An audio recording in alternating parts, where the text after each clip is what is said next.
IPhone users के लिए अच्छी खबर, आईफोन 15 के रिलीज करने की मुमकिना तारीख सामने आ गई।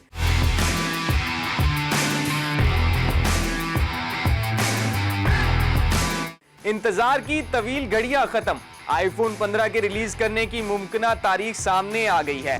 ब्लूमबर्ग के मुताबिक एप्पल कंपनी सितंबर के दूसरे हफ्ते के आखिर में आईफोन 15 रिलीज कर देगी। इस हवाले से ये इत्तला सामने आई है कि आईफोन 15 सीरीज की लॉन्चिंग या तो 12 सितंबर या 13 सितंबर को होगी। कंपनी इस साल आईफोन के 4 मॉडल्स मुतारिफ करा सकती है।